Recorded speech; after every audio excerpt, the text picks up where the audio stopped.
Assalamualaikum warahmatullahi wabarakatuh. Perkenalkan, nama saya Diandra Ayu Radia Sabita dengan NIM G00241444 dari kelompok B10. Saya izin menjelaskan tentang laporan anatomi. Untuk yang pertama ini saya akan menjelaskan tentang bagian trachus respiratorius superior.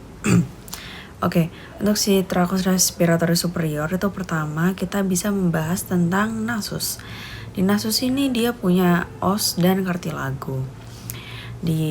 Untuk osnya dia punya 3 os, yaitu nasale, maksimal, dan frontale.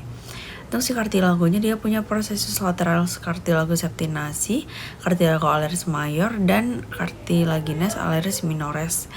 Ada cartilago septinasi juga di bagian tengah.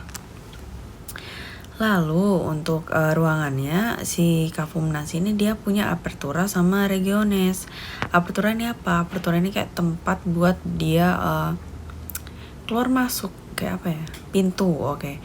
Jadi untuk pintu yang depan dia namanya tuh nares atau bisa disebut apertura nasalis anterior.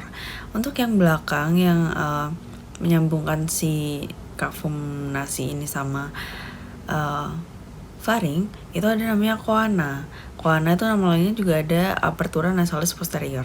Untuk regiones, si cavum nasi ini regionesnya dari vestibulum nasi, ada regio respiratoria yang ada di tengah. Lain di bagian atas itu ada namanya regio olfactoria. Oke. Baik.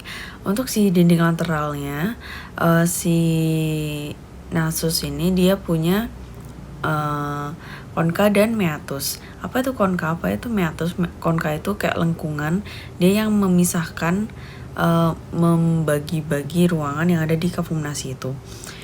Konka itu ada 3, ada konka nasalis superior, konka nasalis media, sama konka nasalis inferior. Nah, setiap konka itu dia kan memisah-misahkan ini ya, si cavum nasi. Nah, jadinya ruang-ruangan yang dipisah sama si konka itu ada namanya juga. Dia ada paling atas dia ada recessus sphenoethmoidalis, terus ada meatus nasi superior, meatus nasi media, sama meatus nasi inferior yang merupakan muara dari ductus nasales. Untuk yang di highlight di bagian bawah itu tempat dari ductus nasolacrimalis, itu yang waktu kita nangis dia juga ikut mengeluarkan cairan. Baik. Untuk selanjutnya saya akan menjelaskan tentang vaskularisasi yang ada di nasus. Ada nasus ini dari arteri carotis interna ex externa. Dia ada beberapa arteri, diantaranya ada arteri sphenopalatina, arteri palatina mayor, arteri labialis superior, dan ramus lateralis nasi. Oke. Untuk venanya, vena-vena di hidung itu mempunyai nama yang sama yang berdampingan dengan arterinya. Di nasus ini ada suatu arteri kecil, arteri kayak nyaman gitu. Itu tuh arterinya sangat sensitif dengan stres, dengan benda-benda asing yang masuk ke hidung. Dia itu gampang fraktur, gampang ruptur. Itu namanya adalah plexus Kisselbach. Terus di nasus dia diinervasi oleh sensorik umum dari GSA, dari sensorik penciuman SVA, dan ada syaraf otonom. Untuk sensorik penciuman dia oleh nervus olfactorius. Lalu sensorik umumnya dia nervus ethmoidalis anterior, nervus ethmoidalis posterior yang merupakan cabang dari nervus ophthalmicus. Untuk yang otonom dia ada buat sekret motorium, glandula mukosa yang ada dalam kavitas nasi, dan sinus paranasales. Itu ada nervus facialis sama nervus maxillaris. Oke, untuk selanjutnya saya akan menjelaskan tentang faring. Jadi faring itu ada nasofaring, orofaring, dan laryngofaring. Dari nasofaring dia skeletopisnya VC1-2, panjangnya orofaring 2-3, laryngofaring 3-5. Untuk si nasofaring dia fungsinya untuk respirasi karena dia masih ada di atas. dia ada beberapa yang saya highlight di sini, ada Opte dan Koana. Nah, kenapa si Koana ini saya highlight? Karena tadi kan saya bilang Koana itu yang memisahkan kafum nasi dengan faring. Nah, karena faring itu bagian faring paling atas, jadi di situ ada Koana-nya di situ.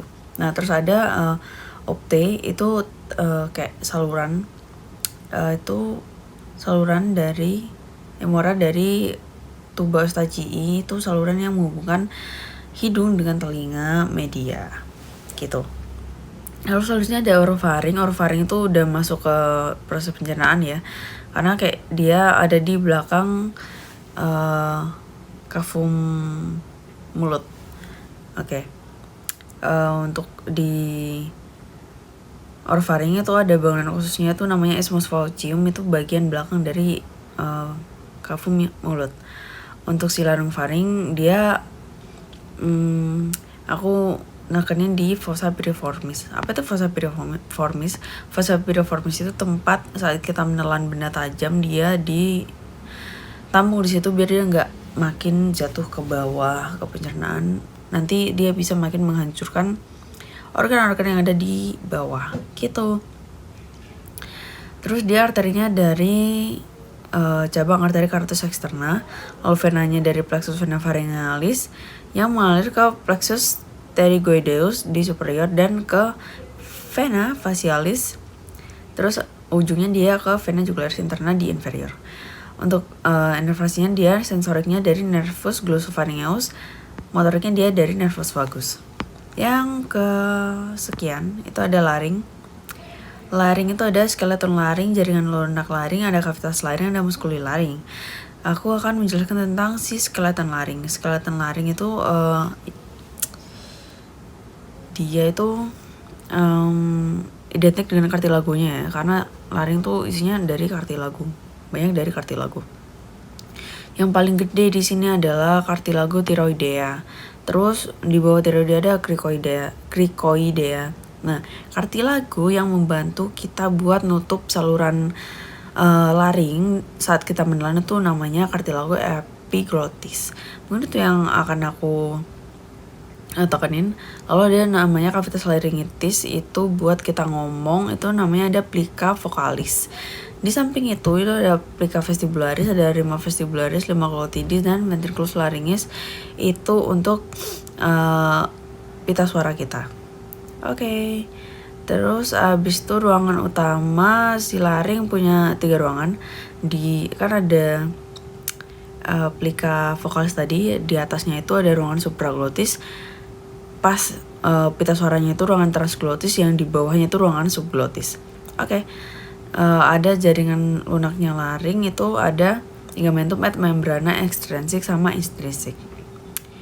Ada fungsi fonasi dan respirasi laring, itu yang bikin kita bisa bersuara seperti ini dengan berbagai macam suara. Bisa ngomong biasa, bisa saat kita nafas dengan terpaksa, itu ada mekanismenya juga. Saat kita berbisik, saat kita diam, itu dia juga banyak bergerak. Untuk klinisnya saya akan menjelaskan tentang deviasi septum nasi, itu pergeseran dari septum nasi yang ada di sini, jadi dia kayak miring gitu. Terus selanjutnya ada tonsilitis, faringitis, dan laringitis. Baik, saya menjelaskan tentang tonsilitis, faringitis, dan laringitis. Untuk si tonsilitis itu peradangan pada batu tonsilnya. Lalu si faringitis itu peradangan pada area faringnya, dan laringitis itu peradangan pada laringnya. Mungkin sekian yang bisa saya jelaskan.